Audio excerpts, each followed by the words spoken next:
Really what? One of No, my that's- animes. That's why we love you. It's fine. Drastic phase for game number 2. Let's get straight into it. Presented to you by the official tournament smartphone, the Samsung Galaxy. Once again, the Natan as well as the Veramis going to be the choice of ban. Bigetron and Evos have opted to stay on the same side, so no swap just yet. Nolan and Joy once again off the board. But CC. Nolan? Nolan. Nolan? Nolan. Chi-Chi is now gone too. Okay. Well, it's a bit of a swap here. This Natan, though, it's still... I'm wondering why it's... I guess they were expecting to go up against Brands. This is like a pocket pick they don't want to face. But once again, they've secured the Guinevere, so they're following a similar trajectory. Even when all is forlorn. Instant pick to Vexana now. Last time they picked Angela CC, right? So without CC, I guess this is the option to go for it. And the carry, too. Ooh, hang on. Is this a trap, though? Do they have a solution to the carry? That's why they are so confident in letting it go. That could be the case, man. What's the trap though? We'll have to wait and find out. Oh. You're right. I mean, the fact that they have a Guinevere already, that's already a troublesome situation for a carry. Nova, bro. Who's going to accompany the Nova? Novaria, huh? I was thinking maybe like something like an Arlet here. Oh, Nova Gwyn is already really gross. Yeah, imagine Nova going Arlet, right? Even more. I mean, flex pick as well. They're gonna be able to utilize that flex pick towards the second phase. I will choose The my hitbox. Yeah, Spatial migration. Oh, perfect. This is tough, man. Trying to dodge from all this with the Astral Echo in play. Like you're saying, Eterna, that is a tall order. I think they Evos need definitely Minotaur. need help. Yeah. Yeah. Some kind of backup. Minotaur, Diggy, something. Some disengage. Disengage, Knock counter, security. But Carry brings Purify, right?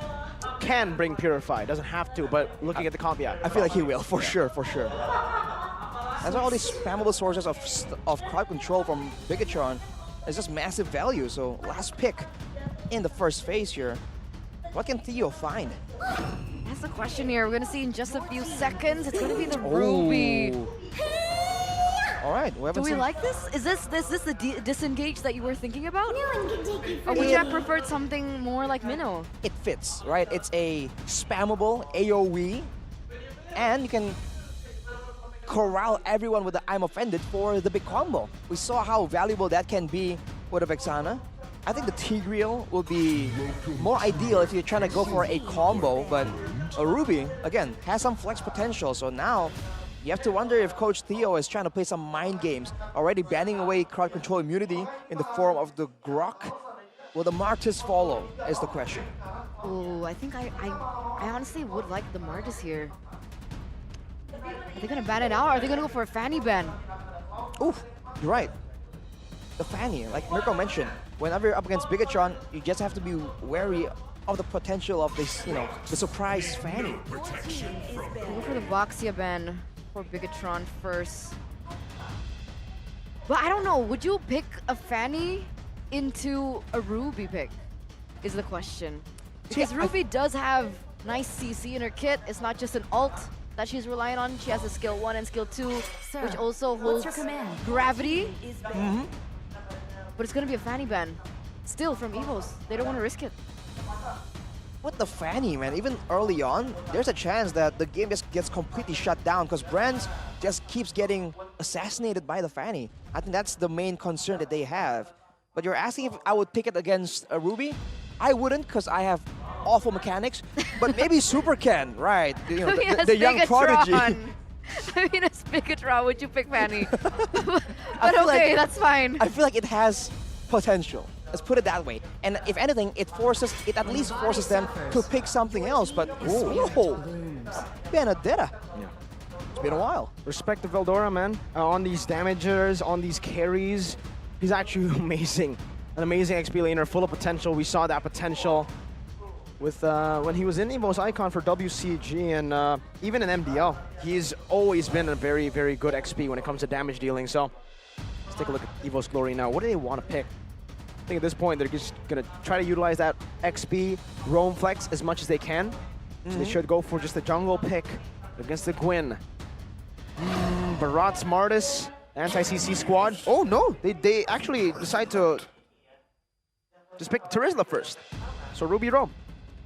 They're doubling down on a team fight kind of deal, like a combo, you know, maybe a penalty zone into an I'm offended Eternal Guard, but Bigetron is good at maneuvering around stuff like this. Oh my goodness. I thought that Evos wants it. I guess Bigetron can use it, but now it's the Bruno Diggy combo we haven't seen in a while. I guess it serves as denial as well as protection for their side, but here we go, man. This is the first assassin. It's the first Lancelot of Season 13, and it's going to be on the hands of Vancelot. Vancelot. I'm a big fan of Van on the Lance. Vancelot tanks a lot, right? Does he go for damage? Yeah, back then. Last season? Back then, he did go for damage, Oh, let's but see. we'll see what he'll go for. That's not Van. That's not Van. Who that? I can't tell from his hands. Neither do I. I would say that that's either Matt or Max last time. Matt or Max? Yeah, What? they have long nails on their thumbs. Right, Max. right. Shout out Matt and Max. Don't know where they are right now. They were in secret MPL MY last season. Yeah. Oof. Looking at the stats right here, though, look at that lineup rating, man. It's sky high for Bigetron. Wow. That's the biggest disparity I've seen in a while. Yeah. So let's see if that disparity can win them this series. Ladies and gentlemen, as we're diving into the land of dawn, we see the wings flying high. Will Bigetron continue to soar upon a victory over their fellow Evos Glory, or can Evos force a game number 3? Ladies and gentlemen, welcome to Game 2. Oh, okay. So Impure Rage on Van there. This does mean that it's a bit more adaptive, Rashi, yeah? I think so. You can even go for, you know, initially some tankiness and then transition depending on how the game's going. So the flexibility is definitely something that Van is familiar with as a Lancelot player. Yeah, he used it all throughout last season, I think. And let's see how this plays out, because usually we've been talking the whole day about carry and the laning prowess. Now against a Bruno Diggy that's just an absolute bully kind of lane. If Brands can survive this laning phase without too much problems, I think that really shows how strong it is. And technically, is there not a single target CC coming in from Bigetron? That could be deterrent to Lancelot? Oh, wait. Vancelot's getting taken pretty low. Supercan still trying to chase with Moreno. They don't get the battle spell, nor do they get the kill. But yeah, what was your question? Rashi remembers. Single target crowd control to shut down Van is what you're asking about. Yes. I think deceptively, I think the reverse time can be a deceptive tool to really just mess with the calculations, the mechanics of Van on that super mobile assassin. Can't he not get out with skill 2 though? Wow, that third goal. It depends on the interaction, right? Which one he uses first, kind of. But if he's just trying to puncture away, that can ruin his calculations. And if you do that, there's still the tackle, there's still the spatial migration, so there is crowd control. It only depends on whether or not Van can dodge from it. The only targeted one is from Keep. Okay, it's risky, but it might just work, ladies and gentlemen, as we are entering that moment where both of these teams are going to collapse on the next neutral objective here. Oh, and they get it without the help of the Diggy. Eternal Guard comes down. Van's still on the purple buff, so a very interesting decision to still be committing onto the turtle there. Vanstrong gets picked up for free. 1 kill, full turret gold, plus turtle. Already the pressure in this gold lane. The gold of the turret is completely stripped away. And this is, I wonder if this is where Iman gets left alone, but I guess not. Vanstrong tries to make a play, but no. I think Bigetron just have so much control right here. And Van is going to require a bit longer before he can even try and make something happen. And even then, who is going to set up the kill for him? And that's a problem now, right? Because Brand is falling behind with Key babysitting Ooh. Iman constantly in that gold lane. The keys to victory that Evos Glory had has been completely negated with this particular setup. Looking at the HP bar of Brands, though, against a Diggy Bruno, just staying at almost full HP all day, that's kind of impressive. And now Supercan trying to juke around, trying to emote as well, asserting dominance here. Oh, my god, lane. I'm offended. Time journey instantly. Oh, the damage so key. will be assassinated by Van Strong and Brands there. Only the Roamer traded in. Brands, though, finishes that Corrosion Scythe. Van Square. The Van Square. Van Square. Plus Strong. The Van Strong combo. I guess key on the Diggy. A lot of people usually voice their disapproval. They want the El Momento, the key to victory plays. On a Diggy, it's less prevalent, but maybe it's just what they need. What? I didn't even get to play-by-play was that. going on? Yeah, the camera moved and Van Strong is just gone. Wait, was that Requiem, Moreno? Or? Spatial Migration, Moreno. It was both Ken and Moreno. Ken with the base damage. 4th minute turret take from Bigetron down below. Oh, Eternal Guard on Chorizo. Just a flicker. Penalty zone flicker from Veldora. A Vengeance coming down now, trying to survive just a bit, trying to buy some time, but it is going to be a kill over the Warlord. Meanwhile, Ken sets up for the turtle. It doesn't seem like Van is too concerned with that turtle. He's going to be happy with just that kill. Hand cam. Look at this. Mechanics, man. Go for the turtle. Let's go. Super high mechanics on the turtle there. Turtle didn't stand a chance. Man, he's tapping so fast. That's insane. For now, though, it's still almost a waiting game. And somehow I feel like Evos, they're playing the way RRQ was playing with Skylar, but now Van is the one just power farming. He's been just focused more so on the farming instead of the neutral objectives. If you look at the gold, though, he's still not really ahead compared to Super Ken. So there's some concern there for sure for Evos Glory. The Warlord's going for that build. Whew. Boom! And the shot, and Ken to Damage. execute. Penalty zone into the time journey, gets out. Oh, the turret shots! Brands very low. A bit too deep just for Van Strong, right? If they got Warlord or Brands in that trade, maybe. But the fact that they traded for Van Strong, who was already kind of expendable. Oof. Happy feet. And the recalls, man. Moreno might be the next Sans here, the way he's recalling, right? Van goes for Fury Hammer. Does that mean he's building damage or tank? That means at least his first item is gonna be more so of a damage item. Also, it gives like cooldown. So that is some hang on. Penetration, extra bit of penetration and damage. So in the early stages, if he's trying to go for Moreno or Key, it's gonna be very valuable. But against Super Ken, for instance, not quite. What? Moreno's going in super deep right now into Evil's territory. He took the super out of his name to his playstyle from Super Moreno to Super Deep. Super deep. Mine with the Berserker's Fury, though, now, those are some hard-hitting crits. So he is on curve, and again, back to the keys to victory. That is not how you want the game to be going. Everyone's probably rotating now towards the turtle. Will Evos Glory feel confident enough to try and go for some kind of exchange right here? Because Bigetron, they're on a roll. He was 2 levels above of Brands. Now Brands is catching up. Oh. Never mind. I keep from forgetting. That's an amazing set. Could have been. But now no time journey. Veldora. Revealed. Oh, canceled out. He might have to go DPZ. What? He decides to go for the OPZ, and Super Ken jumps in now with the Violent Requiem, locking Van Strong down, and Iman picks up the kill. Brands is kiting away. Oh, no. But now he gets taken out by the Vengeance of Chorizo.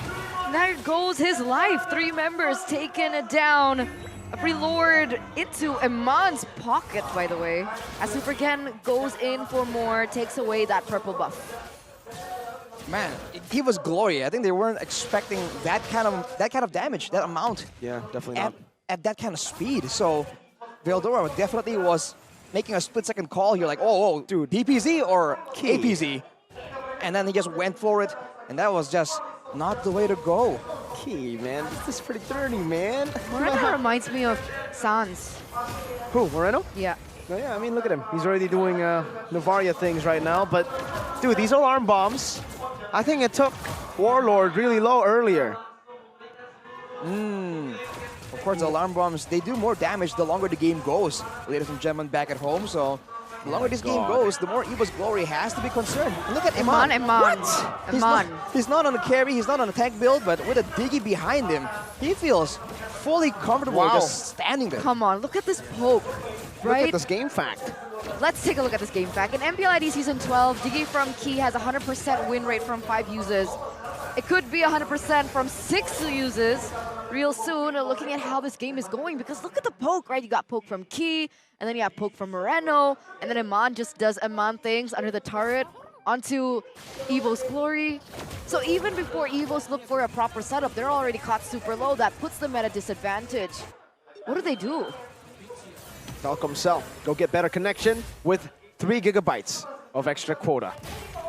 Maybe with a better connection, Evos Glory, let's try and bait something out. The fact is that they have a very good combo, but with the time journey, literally, okay, 3 members on their team just have their purpose no way. denied. But, oh no, the Congo line! Oh my god. Tribute to Cornet, man. Das from Bigetron Alpha as they wait for the Lord. That is demoralizing. Like, heavily so. Evos Glory. Van is still trying to make something happen. He gets a turret, but it's gonna be a free Lord for Bigetron. He doesn't have purple though, right? Don't think he does. I believe it was stolen by Iman in their earlier sequence. That was our first 5-man Tastas though. Yeah, I think, what was the last time we saw the 5-man I Tastas? think it was Onyx. Might be Onyx, but Not in a line like that. No, No, it was no. like, but it was I- outside of the base. The last time I remember the line was RQ, season 7, I think. Oh, that's a Season long 8. time ago. Yeah, What? it's been long. Okay, I think it was up against Long Alter time. Ego. Oh. you love to see it, but you feel bad for the guys on the receiving end. This is tough enough as it is, but hey, if they can turn this around, that's gonna be, big flex as Van 1v3. Just clearing. Turn the minion waves, doing a good job. He has to be careful though. That's well played by Van. The Lord is still marching down in the bottom side though. Look at the cut by Van. Top side. Ooh. The snipes coming in. Look at the player head-to-head right here. It seems somewhat even. It's just the average KDA for Moreno is insanely higher than Warlord. Shows again the experience. You were calling him potentially something of the second side. Van, but go hey, back! Van, go back! Eternal Guard coming down. Super Cannon with a defensive spatial migration. Key not popping the time journey there. Pops it a bit too late. I don't know if that was a bug, but he was in the little bird form and we did see the time journey. 6.3k. Base turret only down below. Evo still holding strong. This is such an annoying draft, by the way. I just realized the Oh, Diggy oh, gives you Super Cat? intel, and so does Novaria. Whoa! He's gone, he's gone! Yeah. There's no... Oh, no! Oh! That strong missed, and Chorizo doesn't. Penalty zone to the back, and Man again looking for maybe possibly the second Savage. But Brands backs away. The Astral Echo is enough to zone them back. Moreno walks up and shoots Warlord down. Now looking for the siege up top, and Man's back to full HP. And Veldora has no way to engage now. No penalty zone. Warlord trying to defend. Veldora brought back, and again it's an unofficial triple. It's an unofficial maniac for Iman. Holy moly, Brands very low. Moreno recalling in front of their faces. The base is wide open. They're looking for the end right now. Supercan jumps into the back line, able to find a Battle Requiem again as Brands will fall. And the unofficial Savage by Iman. A winning moment brought to you by Samsung Galaxy S24 series. A stomp